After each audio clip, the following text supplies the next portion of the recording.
السلام علیکم. Programme the current affairs کے ساتھ آپ کا میزبان میاں سیف الرحمان حاضر خدمت. تو دی کرنٹ افیئرز میں آج ہم کوشش کریں گے جو لیٹسٹ ڈیولپمنٹس ہیں اور ان کا پس منظر اس کو ڈسکس کریں گے اور انالائز کرنے کی کوشش کریں گے. ایران کے صدر کا دورہ ہے، پاکستان کی اپنی سیکورٹی سچویشن ہے، پاکستان کے اکنامک مسائل ہیں، اور حال ہی میں ایک بائی پولز ہوئے ہیں ہمارے ہاں 21 سیٹوں پر، جس میں قومی اسمبلی، صوبائی اسمبلی، اس میں جیسے نون لیگ نے کوئی 12 سیٹیں پیک کی ہیں. تو اس کا کیا پس منظر ہے؟ جس طرح ہمارے ہاں ایک اکثر تھیوری دی جاتی ہے کہ government always wins the by elections. ایسا نہیں بھی ہے. پی ٹی آئی کے دور میں P T I was in the government اور اس نے بائی الیکشن میں میجورٹی سیٹس ہاری تھی. تو یہ سارا انالیسس ہم کریں گے. آج ہمارے ساتھ ایک بڑے سیزنڈ جرنلسٹ موجود ہیں who has worked on all these areas in all these areas اور بہت کام کرتے ہیں. پاکستان کے ایک بڑے معروف روزنامہ دی نیوز سے منسلک ہیں. میری مراد ہے جناب شیر علی خالدی صاحب سے. جی ہم آپ کو ویلکم کرتے ہیں. شکریہ. جی خالدی صاحب، ایک چلے ضمنی انتخابات سے شروع کر لیتے ہیں. جیسے آج بھی میں ایک ٹی وی پروگرام میں تھا تو لوگوں نے کہا جی کہ گورنمنٹ تو ہمیشہ جیت جاتی ہے ضمنی انتخاب. یہ کوئی ایسی ہارڈ اینڈ فاسٹ رول تو نہیں ہے. جیسے پی ٹی آئی نے بھی بائی پولز میں تقریباً 20 میں سے 15 سیٹیں ہاری تھیں. وہ ہروائی گئی تھیں یا وہ تو سچی مچی ہاری تھی؟ جی اگر ہم ان کی ہسٹری دیکھیں، وہ سچی باتیں بھی یاد کرتے ہیں. جی آپ کو بڑے بید ہیں اندر. جی بالکل ایسے ہی ہوگا. جب بھی کوئی رولنگ پارٹی الیکشن کانٹیسٹ کر رہی ہوتی ہے بائی الیکشن میں، تو اس کے جیتنے کے چانسز بہت زیادہ ہوتے ہیں. کیونکہ ان کے پاس ریسورسز بڑے ہوتے ہیں. ریسورسز ہوتے ہیں، حکومتی مشینری ہوتی ہے. پھر پاکستان کی جو ایک ہسٹری ہے، یہاں پرسیپشن ٹریول کرتی ہے. ہاں یہ آپ نے صحیح. اور جب پرسیپشن لوگوں کو بتا دی جاتی ہے کہ جناب نون لیگ جیت رہی ہے یا پی ٹی آئی جیت رہی ہے یا پیپلز پارٹی جیت رہی ہے، اگر پرسیپشن بلڈ ہو جائے تو پھر وہ جیت ممکن ہو جاتی ہے. جی بالکل. چونکہ ہم معذرت کے ساتھ تماش بین قوم ہیں. تماشا لگاتے ہیں، تماشا دیکھتے ہیں. معذرت کر رہے ہیں، میں تو خود اس میں شامل ہوں. جی اس قوم کا حصہ. جی تو ہم اس چیز کو پسند کرتے ہیں. ٹویٹر پہ، سوشل میڈیا میں جس چیز کی ہائپ کریٹ ہو جائے تو اس کا جیتنا، وہ ریالٹی بنتی جاتی ہے. وہ ریالٹی بن جاتی ہے. ویری انفارچونیٹ ویسے. لیکن یہ ہماری بد نصیبی ہے کہ ہم اس ریالٹی کو دیکھ رہے ہوتے ہیں. میں جرنلسٹ کی بات کر رہا ہوں. جرنلسٹ وہ تو واچ کر رہا ہوتا ہے، بیونی کا ہی. جی بالکل. اس کو اندر سے جائزہ لے رہا تھا کہ یہ بات غلط ہو رہی ہے. ایسے ہی ہے.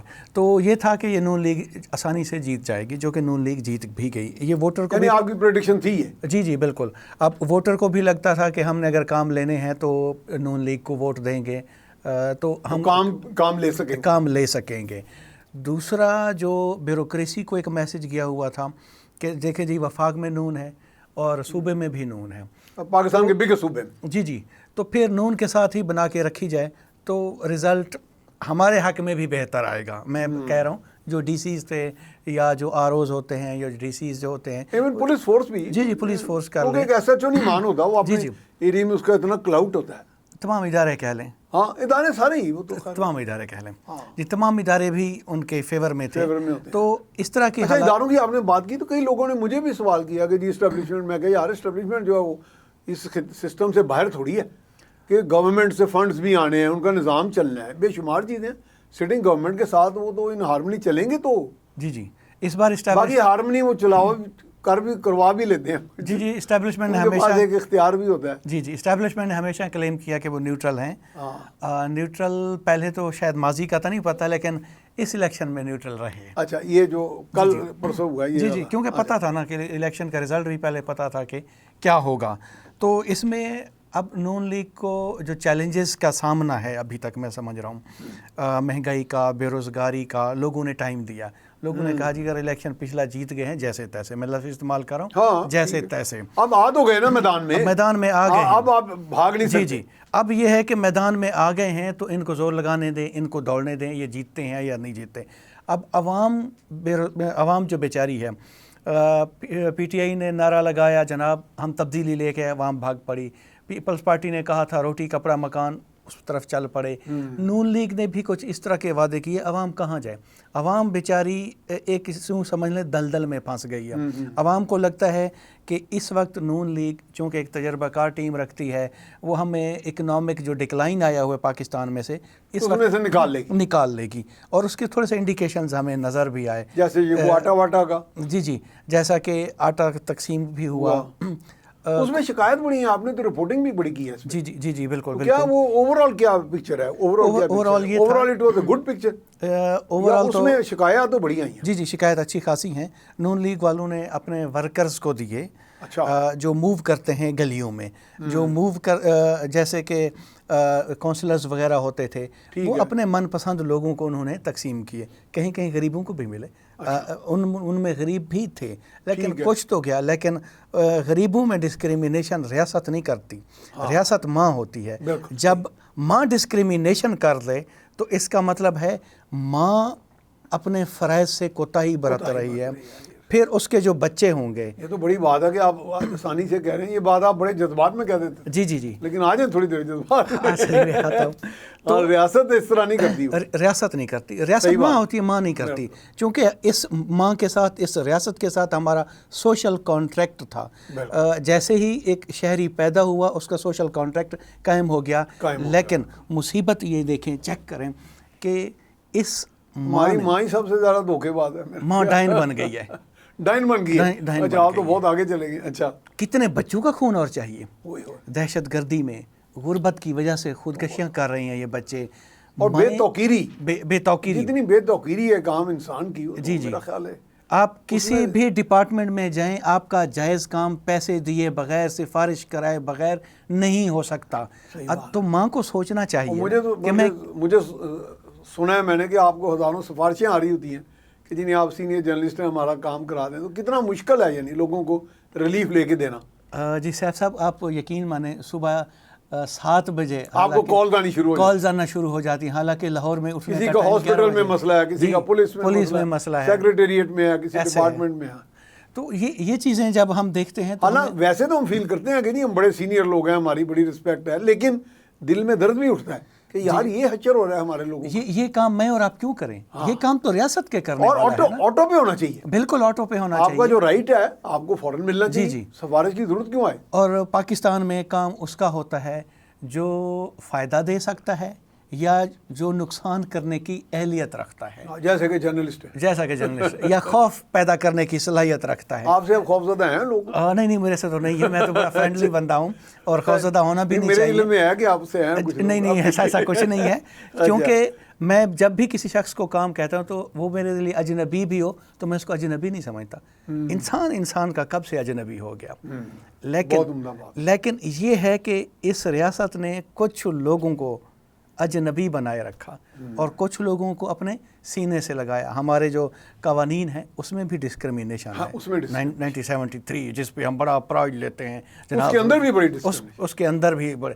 اب ایک مائنارٹی کا بندہ جو اس دھرتی پہ پیدا ہوا نہ وہ صدر بن سکتا ہے نہ وزیر اعظم بن سکتا ہے. کنڈیم ٹل ڈیتھ ہے. کنڈیم ٹو ڈیتھ بالکل ایسی ہے. وہ اپنی موت تک جو ہے نا وہ کاٹے گا وہ ساری ذلت جو ہے. تو ایک بار میں کسی پروگرام میں گیا ہوا تھا تو وہ مجھے کہتے ہیں جناب آپ کا جو قانون ہے ڈسکریمنیٹری ہے. وہ میں نے کہا آپ لوگوں، پہلی تو بات ہے اسٹیٹ کو سیکولر ہونا چاہیے. اگر اسٹیٹ سیکولر ہوگی تو وہ بچے گی. جیسا یہ کپ ہے نا، میں نے پانی پیا یا چائے پی، آپ نے بھی پی، یہ سیکولر ہے نا. ٹھیک ہے. تو ریاست کو بھی اس طرح ہونا چاہیے. اور چائے کا تو کوئی مذہب نہیں ہے. چائے کا تو کوئی مذہب نہیں ہے. پانی کا کوئی مذہب نہیں ہے. ہوا کا کوئی مذہب نہیں ہے. کپ کا کوئی مذہب نہیں ہے. جس کرسی ہیومینٹی کا کوئی مذہب نہیں ہے. انسانیت کا کوئی مذہب نہیں ہے. لیکن جب چیزیں ہم نے ایک مخصوص چولا پہنوا دیا، آپ نے ڈوگما کے غلام ہو گئے. ہم ڈوگما آنکھیں بند کر لی. ہم اور اس کی حقائق بھی شاید جانے بغیر. جی یا تو حقائق جاننے کی کوشش کریں. جی بالکل. صورتحال یکسر بدل جائے. لیکن اب تھوڑا سا تبدیلی آ رہی ہے. اب لوگ پیپل ہیو سٹارٹڈ کوسچننگ. اب لوگ پوچھتے ہیں. کیونکہ جب تک آپ کوسچن نہیں کریں گے تقدس جہالت ہے، اور جو جہالت ہے وہ خوفناک حد تک آپ کو بیکورڈ رکھتی ہے. اب لوگوں نے انٹرنیٹ کے ذریعے مہذب دنیا، میں لفظ استعمال کروں، مہذب دنیا سے رشتہ قائم کیا، مہذب دنیا کے ساتھ تعلق بنایا. پھر آپ کو پتہ چلا، مزے کی بات سنیں، کچھ دن پہلے مجھے ایک یورپ سے ایک دوست کی کال آئی. کہتا ہے میں یہاں کوئی بات، مہذب دنیا سے کال آئی. مہذب دنیا سے کال آئی. ٹھیک ہے. کہتا ہے میں مہذب دنیا سے غیر مہذب دنیا میں کال آئی. جی غیر مہذب دنیا میں. اچھا. اس کے الفاظ بڑے آرام سے ہمیں غیر مہذب بنا دیے. چلیں. جی اس کے الفاظ تھے. کہتا ہے جناب میں یہاں MA کر کے گلیوں میں کوچوں میں ہر جگہ CV دیتا تھا، آفیسز میں، مجھے کسی نے جاب نہیں دی.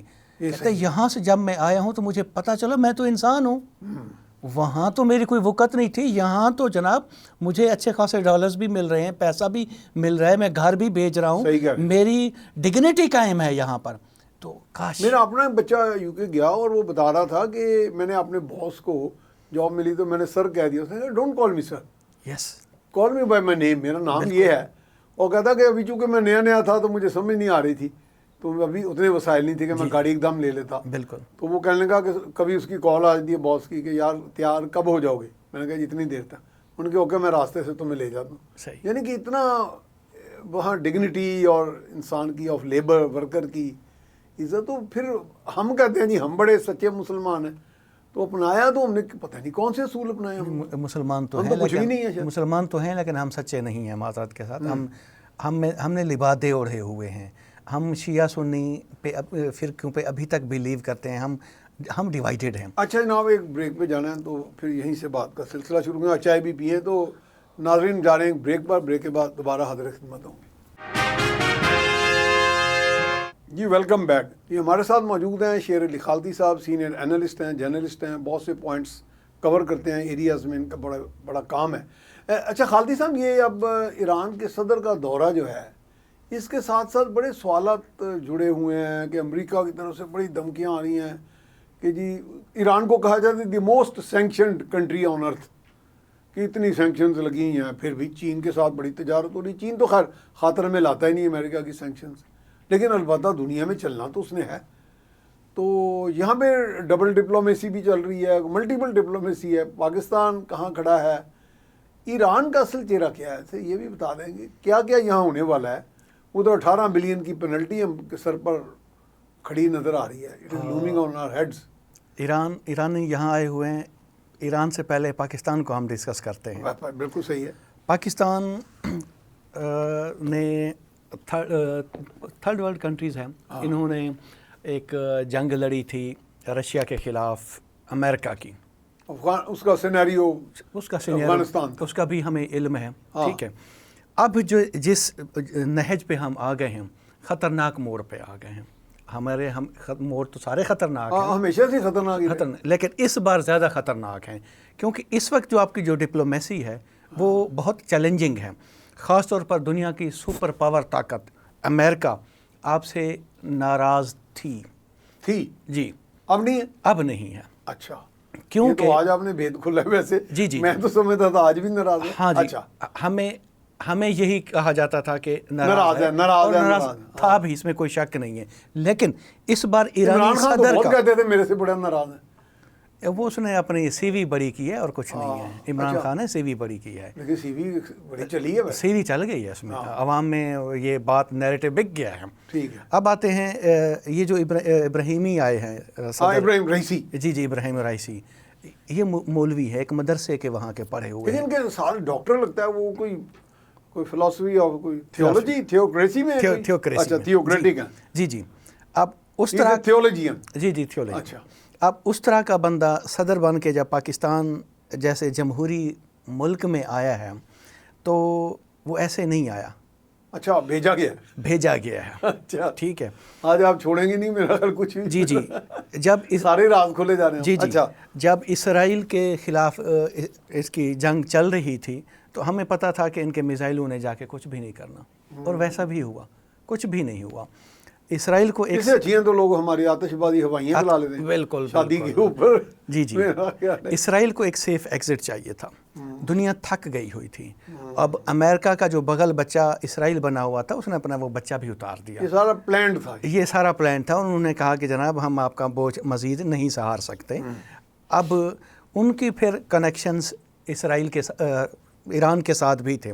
اب ایران سے کہا گیا کہ ہم اب یہ جنگ ختم ہو جائے گی، اور اس وجہ سے جناب ہو سکتا ہے کہ تیسری جنگ پوری دنیا کی جو ورلڈ وار ہے تیسری وہ نہ شروع ہو جائے. رک گئی ہے. اب تو بہت ملتوی ہو گئی ہے. جی بالکل. ڈیکیڈز کے لیے بالکل ایسے ہے. اب دیکھیں نا. تھیوری آپ کی کافی حد تک بالکل. جی بالکل اوتھینٹک ہے. جب وہ جنگ رک گئی ہے تو اب اسرائیل اور ان کی جنگ بھی رک گئی. اور یہ ہمیشہ جیسے عمران بھڑک بازی کرتا تھا اسرائیل بھی ویسا ہی رول پلے کرتا ہے بھڑک بازی پہ کرنے والا شخص، اس وجہ سے وہاں نقصان بھی پہنچا۔ اب دیکھیں نا، جب ہم بہت خوش ہوئے کہ اسرائیلی فوجوں کو موٹر سائیکل کے پیچھے باندھ کے ان کی لاشوں کو گھسیٹا گیا تو ہم خوش ہوئے، لیکن جب ہمارے بچے مرے، ہم مسلمانوں کے مرے، تب تو ہمیں تکلیف ہوئی نا، تکلیف ہوئی۔ تب دنیا کہتی ٹھیک ہے جنگ روک دو، نہ کرو، حماس والوں کو کہتے تھے۔ کمزور جو ہوتا ہے، کمزور کو کمپرومائز کرنا ہوتا ہے، یس، اور اس ایجنڈے کا نقصان الٹیمیٹلی ان کے بھائی بندوں کو ہوا، مظلوم فلسطینیوں کو، مجبور فلسطینیوں کو، مقہور فلسطینیوں کو وہ بھگتنا پڑا۔ جی جی، اپنے بھائی بندوں کو مروا دیا، بالکل۔ اور جنہوں نے ہیوی ویپنز بیچنے تھے ان کا کاروبار چمک اٹھا۔ دیکھو نا، امریکہ ہوا، ویسٹ ہوا، ان کی تو اکانومی ساری وار اکانومی، بالکل وار اکانومی، وہ تو وار اکانومی ہے۔ اور اب چونکہ ہم تنگ، ہم وہ تو محض ایک وار تھیٹر کھولتے ہیں جی جی اور اپنا کھربوں ڈالر کا سامان بیچتے ہیں، پھر اس تھیٹر کو کنکلیوڈ کر کے کوئی اگلا تھیٹر کھول لیتے ہیں۔ جی جی، بالکل ایسے ہے۔ اب یہ جو ہم صدر صاحب آئے ہوئے ہیں، یہ کہتے ہیں جوائنٹ اکنامک کوریڈور بنے، مثلا بارڈر کمیٹیاں بنائی جائیں، پاکستان وہاں سے آئل سمگلنگ ہوتی ہے، بہت سی چیزیں سمگل ہو کے سمگلنگ میں جو ہاتھ ڈالا جا رہا ہے کوئی اسی کا ایک پریکرسر ہے۔ جی جی، اگر اس کو اگر لیگل شکل دے دی جائے، ہاں، یہ کہتے ہیں جی اب ہم لیگل وہ کریں گے، آپ کے ساتھ کوئی ایگریمنٹس کریں گے، یہ تو بہت اچھی بات ہے، یہ کرنا بھی چاہیے۔ جب اسٹیٹ کو تو کچھ آئے نا، ریونیو آ جائے۔ بالکل بالکل، جب آپ کے بچے بھوکے ہوں نا، پھر ہمسائے کی دیوار بھی توڑنی پڑے تو توڑ دے دینی چاہیے، لوگ کہتے ہیں، میں نہیں کہتا، ٹھیک ہے، لوگ اس طرح سے کہتے ہیں۔ اب چونکہ پاکستان میں غربت اتنی ہے، مہنگائی اتنی ہے، بے روزگاری اتنی ہے، اگر سمگلنگ کی کوئی سستی چیزیں آ رہی ہیں تو اگر اس کو لیگل شکل دیتے ہیں تو کیا امریکہ جائے، امریکہ کون ہوتا ہے ہمیں روکنے والا، سینکشنز لگانے والا؟ ایران کا کہتے ہیں آئل سستا ہے، بہت سستا نہیں، یہ اس کا کیا ہے، اس کی پروڈکشن چونکہ زیادہ ہے، یا اس کی ایک تو پروڈکشن زیادہ ہے، دوسری یہ ہے کہ ایران کا کوئی آئل لے ہی نہیں رہا، امریکہ نے ایسے دیکھا ہوا ہے، اس پہ سینکشنز رکھی ہوئی ہیں، اور یا تو وہ اسرائیل یا چائنا میں کوئی شاید، یا چائنا یا رشیا لے لے، یا پھر پاکستان آ کے بچتا ہے، یا انڈیا ایک بہت بڑی آبادی والا ملک ہے، وہ بھی لے سکتا ہے، لیکن وہ انڈیا بھی اس طرح نہیں ہے۔ لیکن چونکہ اس وقت ہماری ضرورت ہے، ہم ایران کی ضرورت ہے، ایران ہماری ضرورت ہے، یہ چیزیں ہمیں قریب لا رہی ہیں۔ اس کا مطلب ہمیں سیونگ گریس دے کے یہ کچھ نہ کچھ معاہدے ہو جائیں گے، یعنی وقتی طور پہ ہمیں ایک ایسا تاثر دیا جائے گا کہ جی سینکشنز آ جائیں گی، $18 بلین پینلٹی، $18 بلین ویسے مجھے لگ رہا ہے پینلٹی پڑنی نہیں ہے ہمیں، نہیں پڑے گی اسی ارینجمنٹ کے تحت۔ جی، اور دوسری بات، ہمیں ہمیشہ تاثر دیا جاتا تھا کہ پاکستان کی جو ڈپلومیسی ہے اس میں بہت لچک ہے، فلیکسیبل، جیسے آپ کہتے ہیں۔ جی جی، بہت فلیکسیبل ہے، ہم ایک ہی وقت میں ایران کے ساتھ تعلق بناتے ہیں، ایک ہی وقت میں امریکہ کے ساتھ بناتے ہیں، ادھر چائنا سے بھی بنا رہے ہیں، چائنا بھی بنا رہے ہیں، رشیا بھی بنا رہے ہیں، ٹرکی کے ساتھ بھی بنا رہے ہیں، ادھر پھر سعودی عرب کے ساتھ بنا رہے ہیں۔ یہ کیسے ہو سکتا ہے کہ ایک اتنی منافقانہ پالیسی تو دنیا میں شاید کسی کے نام، یا تو منافقانہ ہے یا پھر ہم بہت گڈ نیچرڈ ہیں، کچھ تو ہوگا نا کچھ، لیکن بہتر ہی سوچ لیں۔ لیکن اس میں مار پھر بھی ہم کھا رہے ہیں، اتنے فلیکسیبل ہونے کی۔ یہ کیا ہے اس میں، کیا what is the in between, کیا اس کے اندر کیا سٹوری ہے، اس کی وجہ درمیان میں کہاں رک جاتا ہے؟ جی جی جی، وہ یہ ہے کہ فارن پالیسی سیاست دانوں کا کام ہے، فوج نہیں بنا سکتی، اسٹیبلشمنٹ نہیں بنا سکتی، چونکہ اسٹیبلشمنٹ نے کہہ دیا کہ جی کچھ ایریاز ہیں جس پہ آپ کام نہیں کریں گے، سیکیورٹی پالیسی اور فارن پالیسی وہ ہم بنائیں گے، جس سے نوازی صاحب پہ شروع میں اختلافات ہوئے تھے، پھر انہوں نے کہا جی مجھے کیوں نکالا، ان کو نکالنے کی وجہ یہ تھی۔ اب اگر ہم دیکھتے ہیں کہ نوازی صاحب کی بھی واپسی ہو گئی ہے، پاکستان کی جو فارن پالیسی ہے بہتری کی طرف جا رہی ہے۔ پہلے عمران خان کے دور میں SIFC کی طرف اشارہ تو نہیں کر رہے؟ جی جی جی جی جی جی، اور عمران کے دور میں ہم ایلینیشن میں چلے گئے تھے، ہمیں نہ تو امریکہ آن کر رہا تھا نہ ان کے ساتھ ہماری۔ وہ ایلینیشن کیوں ہوئی؟ وہ تو خود ان کے بندے ہیں، آپ کہتے ہیں۔ میں نے عمران کا نہیں کہا کہ ان کے بندے ہیں، میں نے یہ کہہ سکتا ہوں اگر آپ اجازت دیں تو اسرائیل کا میں کہہ سکتا ہوں، کیونکہ ان پہ الزامات یہ لگتے ہیں۔ اچھا، پھر آتے ہیں کہ فلیکسیبل اب کیوں ہو گئی اکانومی، سوری ڈپلومیسی؟ فلیکسیبل ہے کہ ویک ہے؟ انڈرمائن تو نہیں ہے، انڈرمائن پوزیشن، کمپرومائز پوزیشن نہیں، انڈرمائن پوزیشن نہیں کہہ سکتے، اس کی وجہ یہ ہمارے پاس بارگیننگ اسٹرینتھ ہے، بارگیننگ اسٹرینتھ ہے، اس کی اسٹریٹجک ڈیپتھ کی وجہ سے وہ ہے ابھی۔ جی جی، وہ ہے کیوں وہ ریلیونس ہماری ختم نہیں ہے. امریکہ چھوڑ کے گیا ہے نا افغانستان کو, اس کو کوئی تو پلیئر چاہیے. اور چائنا بھی تو بیٹھا ہے, سپر پاور بننے کی طرف جا رہا ہے, کوئی پلیئر تو چاہیے نا. چاہے کسی صورت میں بھی آرم ٹوسٹنگ امریکہ کو آتی ہے, امریکہ اس میں بہت اچھا آرم ٹوسٹنگ کی ہوئی ہے اس نے, وہ ہم سے وہ یہ چیزیں ہم سے کروا سکتا ہے. اب میں کہتا ہوں کہ بلکہ سارے جو لوگ ہیں, بہت پڑھے لکھے لوگ ہیں, وہ یہی کہتے ہیں کہ آپ کی جو ڈپلومیسی ہے وہ بنانی چاہیے پڑھے لکھے انسان کو, سیاستدان کو, جو عوام کے ووٹوں سے آتا یہ ہے. ہمارا بہت بڑا ایک المیہ ہے ویسے جی جی کہ فورن پالیسی کے اوپر جتنے صحیح الدماغ لوگ ہونے چاہیے, بلکہ برینز ہونے چاہیے, جی, وہ ان کی ان پٹ آتی نہیں اس میں, ان پٹ نہیں آتی. اور جو ہمارے اور اگر وہ بناتے بھی ہیں کوئی چیز تو وہ چلنے نہیں دی جاتی. جی, یہ مجھے 3-4 ایمبیسڈرز نے شکایت کیا, جی جی نام لے کے کہا انہوں نے جی جی کہ جب کہیں سے ڈکٹیشن آ جاتی ہے. اور جی, اس وجہ سے آپ ملکوں کے ساتھ تعلقات اچھے نہیں بناتے. آپ انڈیا کے ساتھ تعلق بنائیں گے تو آپ کی اکانومی ٹھیک ہوگی. یعنی آپ کم سے کم 100-200 ارب ڈالر تو ان کے ساتھ تجارت کر سکتے ہیں. بالکل. نیکسٹ ڈور نیبر ہے آپ کا. جی جی, آپ جو انڈیا سے گڈز لاتے تھے وہ آپ دبئی کے ذریعے کیوں لا رہے ہیں؟ آپ بھی آ رہے ہیں. آپ ڈائریکٹ تجارت کریں, آپ ایران کے ساتھ ڈائریکٹ تجارت کریں, وہاں سے آئل لیں, جہاں جہاں سے آپ کو سستی چیز مل سکتی ہے. آپ اپنا انٹرسٹ دیکھیں نا.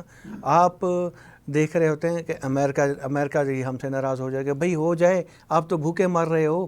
آپ اس کے بعد ہمارا اور کیا زوال اور کیا سوال ہو سکتا ہے؟ تو زوال تو آ گیا, آپ تو زوال کو فائٹ کریں نا. جی جی, زیادہ سے زیادہ ہم اکنومیکلی کولیپس کر جائیں گے. بلکہ کولیپس میں بھی بہتری کے راستے ہوتے ہیں. جب آپ کسی جگہ پہ پستی میں جاتے ہیں تو پھر وہیں سروائیول کا راستہ نکلتا ہے. اکنومیکلی کولیپس آپ کو چائنا ہونے دے گا, سعودی عرب ہونے دے گا, ان کے انٹرسٹ میں ہے, ورلڈ بینک ہونے دے گا, IMF ہونے دے گا, نہیں ہونے دے گا. اگر ہو جاتے ہیں تو یہ بات آپ کے اور میرے حق میں بہتر ہے. ہم تو پہلے اکنومیکلی کر چکے ہیں. بالکل ٹھیک ہے. اچھا, ہمارے پاس جناب we are going for another break. اگر چائے آپ کی ٹھنڈی نہیں ہوئی تو پی لیں. تو جناب ہم جا رہے ہیں بریک پر, and we'll come back again. جی, بریک کے بعد ہم آپ کو خوش آمدید کہتے ہیں. ہمارے ساتھ سینئر اینالسٹ جرنلسٹ موجود ہیں, شیر علی خالدی صاحب. جی خالدی صاحب, آپ وہی بات کر رہے تھے فورن فلیکسیبل فورن پالیسی, اور یہ بات بہت سے صحیح دماغ لوگ صاحب رائے یہی کہتے ہیں کہ ڈیفالٹ کا ہم نے چرچا زیادہ کیا, لیکن یہی ہے کہ یہ لوگ جن کے یہاں پہ سٹیکس ہیں اس پورے خطے میں, تو وہ کبھی بھی ڈیفالٹ نہیں ہونے دیں گے. اور اگر ہو جاتا تو ہمیں واقعی, مجھے اس دن ایک صاحب ملے کہہ رہے ہیں جی اسی تے کہنے پھر ڈیفالٹ ہوئے, اسی تے نہ کرنے والے ہوئی ہے کہ جناب ہوں لے کے وہ ہاؤ ساڑھے کو وہ $128 بلین نہیں تو غوری آیا جائے. جی, نہیں تو غوری آیا جائے. ہاں, تو یہ بھی ہے ڈیفالٹ کے بعد وہ آپ زیادہ کر سکتے ہیں. بالکل کہ جی اب تو ہم دنیا کا حصہ رہے ہی نہیں. صحیح. ٹھیک, اب سولوشن کی طرف چلیں کہ واٹ از ہیپننگ ناؤ. کام کیا ہو رہا ہے؟ اب بس پرائیویٹائزیشن پہ بڑا زور چل رہا ہے کہ we are talking about economic turnaround آ جائے گا, اور PIA کی نجکاری ہو جائے, اسٹیل مل کی ہو جائے ultimately. What are the plans, اس میں کامیابی کے کیا امکانات ہیں؟ میں نے سنا کہ یہ سیٹس PIA کے کم ہیں, لائبلٹیز اس سے کچھ 10 ٹائم زیادہ ہیں. دیکھیں, آپ کسی چیز کو پرائیویٹائز کیوں کرتے ہیں جب اس کی پرفارمنس بہتر نہ ہو؟ پرفارمنس تو ہمارے اداروں میں پولیس کی ہے نہیں, اس کو پرائیویٹائز کریں گے. جہاں آپ سوچ رہے ہیں میں بھی اسی طرف جا رہا ہوں, آپ اس کو پرائیویٹائز کریں گے؟ نہیں کر سکتے نا. اب آپ ان اداروں کو پرائیویٹائز کرتے ہیں جہاں عام آدمی کام کرتا ہے. اس کا مطلب یہ ہے کہ روزگار تو آپ اس کو کر رہے ہیں, آپ اس کو کر رہے ہیں, عام آدمی کو کر رہے ہیں. آپ روزگار چھین رہے ہیں عام آدمی سے, تو پھر آپ کے پاس ہے کیا دینے کو؟ آپ کے پاس اپنے آپ کے اپنے جو بزنسز ہیں وہ بہت زیادہ ترقی کر رہے ہیں. اگر ان کا امپیکٹ آپ کے اپنے بزنسز پہ کیوں نہیں آ رہا؟ مثلا میں ان کا نام نہیں لے رہا, بہت سے اداروں کے بہت سے کاروبار ہیں, وہ کاروبار ڈکلائن کا شکار نہیں ہے, باقی ہر چیز ڈکلائن کا شکار ہے. وہ ڈکلائن کا شکار, وہ تو پاکستان میں ہے نا, وہ کسی اور ریاست میں تو نہیں ہے. تو اس کا مطلب یہی ہے, وہ زوال پروف ہے نا. بالکل جی جی, زوال سے بالکل. تو اس کا مطلب یہ ہے کہ آپ ڈکلائن کی طرف آپ لے گئے ہیں ان اداروں کو. PIA کو لے گئے ہیں, آپ ریلوے کو لے کے گئے ہیں, بالکل. آپ اسٹیل مل کو لے کے گئے ہیں, کیونکہ وہ بکے گی تو آپ کو بہت کچھ حصہ ملے گا, اور آپ اپنے ادارے مزید کھڑے کر لیں گے, اور مطلب ایک پیرالل اسٹیٹ بنا لیں گے نا. ہم نے دیکھا ہے اور وہ بھی سیمی ایلیٹ قسم کی ایک کلاس بن جائے گی نا. جی جی. تو پھر اشرافیہ کی ایک ذیلی اشرافیہ ایسے طرح کی کلاس. تو پھر غریب آدمی کہاں جائے گا؟ غریب آدمی اب مدرسوں میں بھی نہیں پڑھنے کے قابل رہا، کیونکہ اب آپ ایسی دنیا میں آ گئے ہیں انٹرنیٹ کے ذریعے، گلوبل ولیج سے نکل گلوبل اسٹریٹ میں آ گئے ہیں. آپ کا گلوبل اسٹریٹ. جی جی. آپ اسٹریٹ میں چلتے ہوئے آپ ہر ایک کو دیکھ رہے ہوتے ہیں، ہر بندہ آپ کو دیکھ رہا ہوتا ہے. ٹھیک ہے. اب آپ نے اور گلوبلی وہ کنیکٹڈ بھی ہے. جی جی جی جی بالکل. اس کا پرسیپشن وائڈ ہو گیا نا. جی جی. وہ جہادی جو افغانستان میں جب امریکہ اور رشیا تھے وہ جہادی تھے، پھر وہ ٹیررسٹ بنے، پھر وہ کشمیر میں یوز ہوئے. اب ہم کشمیر میں بھی کسی کو نہیں جانے دیں گے. تو وہ جو لوگ پالے ہوئے ہیں وہ کہاں جائیں گے؟ وہ یہی کریں گے، ہمیں ماریں گے، جیسا کہ ٹی ٹی پی ہمیں مار رہی ہے. ابھی بھی تک دیکھیں نا طالبان ان کو پیٹرنائز کر رہے ہیں. اور اچھا آپ نے اس پہ بڑا کام کیا. مطلب ٹی ٹی پی کے علاوہ کتنے اسپلنٹر گروپس، سلیپر سیل وغیرہ کوئی تقریباً 8-10 ہیں. ایک تو گڈا پور گروپ ہے، کوئی فلاں گروپ ہے، وہ فلاں گروپ ہے. اس سے زیادہ کہہ لیں تو ہیں. اور سلیپر سیلز کسی وقت بھی ایکٹیو ہو سکتے ہیں. اور سلیپر وہ لاتعداد ہیں. وہ لاتعداد ہیں، چونکہ وہ ویل ٹرینڈ ہیں اور وہ ایک طرح کے گریٹ واریئرز اپنے آپ کو سمجھتے ہیں. ان کو جہاں سے بھی وہ ہائبرنیشن سے جب وہ نکلیں گے تو اسی اسپرٹ میں جائیں گے، کیونکہ وہ ان کے خیال میں ان کے برین واش اس طرح کیا گیا ہے کہ ہم نے امریکہ جیسی سپر پاور کو شکست دی، رشیا جیسی سپر پاور کو شکست دی، باقی ہمارے لیے کچھ بھی نہیں ہے. نہیں شیر علی صاحب، مارا تو انہوں نے مسلمانوں کو ہی آج تک مارا جو ہے. اگر مارنے میں تو انہوں نے کوئی غیر مسلم کو شاید ایک آدھی کو مارا ہو، 10-12 مار دیے ہوں گے. بالکل بالکل. یہ تو افسوسناک بات. بالکل ایسے ہے. یہ تو کوئی بہادری نہیں ہے. جی جی. امریکہ نے تو نے ساتھ تھا، مار مسلمان دیتے. جی جی. اور وہ بھی نہتے ڈالرز ملتے میں بیٹھا ہوا ہے، کوئی جنازہ پہ جا رہا ہے، کوئی مسجد میں بیٹھا ہوا ہے، اس کو مار دیا. اور نہتا جس کے پاس نہ بم ہے، نہ سوٹی ہے، نہ لاٹھی ہے، نہ کچھ ہے. آپ اگر کسی اور کو مارنا چاہتے تو ڈالرز نہ ملتے نا. جن کے پاس ڈالرز ہیں انہوں نے ہمیں خود ہی لڑائی. میں تو کچھ ایسے لوگوں کے نام میں نے سنے ہیں، بڑے نامور، جن کے پاس ٹوٹی جوتیاں تھیں. وہ کہتے ہیں بھتے لے کے وہ افغانستان میں بیٹھے ہوئے ہیں، ارب پتی ہو گئے ہوئے ہیں جناب. اور وہ انڈاکیومنٹڈ اکانومی ہے، یعنی وہ خود پورا ملک خرید لیں. ایسا دہشت گرد وہاں بیٹھا ہے. آپ تو بڑے بڑے نام پر یہ ہیبت زادہ اور اخوند زادہ اور یہ سارے. کوئٹہ میں پڑھتا رہا ہے ہیبت اللہ اخوند زادہ، کوئٹہ شورا کا ممبر رہا ہے. ممبر ہے. جی جی. اور مولوی فضل اللہ وغیرہ، اکوڑا کھٹک، اس میں یہ لوگ پڑھتے رہے ہیں. حقانی والے، یہ سارے وہاں حقانیہ میں. جی جی بالکل، یہ وہاں پڑھتے رہے ہیں. تو اب دیکھیں نا اتنے بڑے وہ کیسے ہو گئے. امریکہ نے ٹھیک ٹھاک ان کو پیسہ دیا. اب اگر امریکہ چھوڑ کے گیا، اب تو سنا ہے انڈیا بھی ان کے پیچھے انڈیا ہے، مال لگا رہا ہے، انڈیا لگا رہا ہے، امریکہ ایران لگا رہا ہے جناب. ایران بھی لگا رہا ہے. جی جی. چائنا لگا رہا ہے. اب وہ چائنا بڑا دوست ہو گیا ایک دم افغانستان کا. میں ویسے چائنا، چونکہ میں نے آپ کو بتایا کہ 5 مرتبہ جا چکا ہوں. ایک مرتبہ میں گیا، ان کا China institute of international affairs ہے، بڑا پرومیننٹ. اس کے جو وائس چیئرمین ہیں وہ پریزیڈنٹ شی جن پنگ کے بعد آتے ہیں، ڈان مینگوان. ان کے ساتھ میری بڑی اچھی گفتگو ہے. ان کے لوگ بڑے پڑھے لکھے ہیں ویسے. ان کو پاکستان کے موسموں کا اتنا ہر چیز کا پتہ تھا. یعنی ان کے پاس ایسی انفارمیشن تھی کہ جیسے ہم لاہور شہر کے ہیں، انہیں لاہور شہر کا اندر باہر پتہ تھا. اور انہوں نے ہمارا ایک تعارف کرایا. افغانستان کے ایمبیسڈر بھی بیٹھے ہوتے اس میٹنگ میں. یعنی افغانستان سے وہ بڑی دیر سے ان کے کوئی روابط ہیں. جی جی. اور میرا حال کوئی اغراض و مقاصد ہوں گے ڈیفینیٹ. جی جی بالکل ہیں. چائنیز کے خوبصورت بات یہ ہے، چائنا کس کے اگینسٹ انہیں یوز کرتا ہے؟ جی جی. پاکستان تو نہیں اوبویسلی. نہیں پاکستان کا اگینسٹ تو نہیں یوز کرے گا. چائنا انڈیا، چائنا کی ایسی پالیسی بھی نہیں ہے. نان انٹرونشنسٹ پالیسی. جی جی. چائنا کی پالیسی ہے کہ پیسہ بناؤ. ہاں یہ ہے. اور اس میں وہ کامیاب. جی جی. اب وہ اکنامیکلی اپنے آپ کو اسٹرانگ کرتے ہیں. اب چائنا کی ایک خوبی ہے کہ جس ملک میں جاتے ہیں اس کا کلچر پہلے دیکھتے ہیں، اسٹڈی کرتے ہیں، پھر اس حساب سے اپنے بندے تیار کرتے ہیں. اب جو افغانستان میں چائنیز کام کر رہے ہیں وہ سارے اللہ کا شکر ہے باریش مسلمان ہیں. جی جی. وہ نمازیں پڑھتے ہیں، وہ تہجد گزار ہیں، اور انہیں ہر اسلام کے فضائل کا پتہ ہے، اور وہ وہاں جا کے ان کے ساتھ اس طرح سے بات کرتے ہیں. جب وہ پاکستان میں آئیں گے تو اس طرح سے بات کریں گے. اگر وہ انڈیا کسی ہندو خطے میں چلے جائیں تو اس حساب سے بات کرتے ہیں. چائنا کی یہ خوبی ہے. اب سر پاکستان کو کہاں سٹینڈ کرنا چاہیے اس میں؟ پاکستان کی کیا خوبی ہے یہ بھی بتائیں. پاکستان کبھی سمجھنا چاہتا تھا کہ کچھ لوگ ہمارے اسٹریٹجک ایسٹس ہیں. نہیں ہیں. That was a fault.